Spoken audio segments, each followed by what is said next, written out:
السلام علیکم ورحمۃ اللہ وبرکاتہ، اعوذ باللہ من الشیطان الرجیم، بسم اللہ الرحمن الرحیم۔ آج میں اسماء الحسنہ کی پلے لسٹ میں آپ کو بتاؤں گا کہ اگر آپ اللہ کا قرب حاصل کرنا چاہتے ہیں اور کوئی آپ کا کام اٹکا ہوا ہے، رکا ہوا ہے، اور کوئی بھی معاملہ آپ کا ہے اس کو آپ نکالنا چاہتے ہیں اور وہ آپ سے بھاری پڑ رہا ہے، تو آپ اس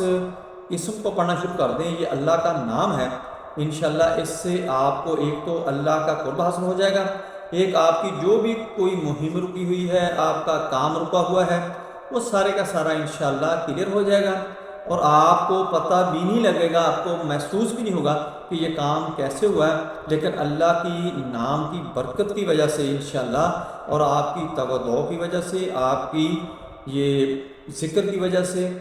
یہ سارا معاملہ ہوگا انشاءاللہ۔ آپ نے ذکر کیسے کرنا ہے یہ ساری میں ترتیب بتاتا ہوں۔ پہلے میں آپ کو بتاتا ہوں، یہ ہے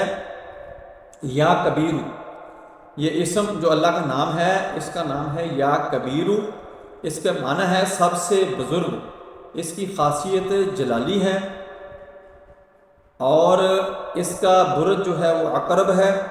ستارہ جو ہے، سیارہ جو ہے وہ زہرہ ہے، اور اس کا جن جو ہے وہ ہے قدیوش، اور اس کا جو موکل ہے وہ ہے ہروزائیل۔ جو کوئی اس اسم کو پڑھتا رہتا ہے، جب بھی کوئی مہم ہو، اگر آپ کا کوئی بھی کام خراب ہو جاتا ہے، رک جاتا ہے، کوئی کام پھنس جاتا ہے، کسی کے ساتھ آپ کی ڈیل چل رہی ہے،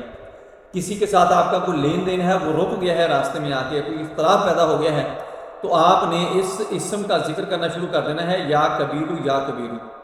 ترتیب کے ساتھ آپ نے کرتے جانا ہے، انشاءاللہ اسی دن آپ کا یہ معاملہ جو ہے وہ 100% حل ہو جائے گا۔ یا کبیرو، یہ یاد رکھنا ہے، یا کبیرو سب سے بزرگ۔ السلام علیکم ورحمۃ اللہ۔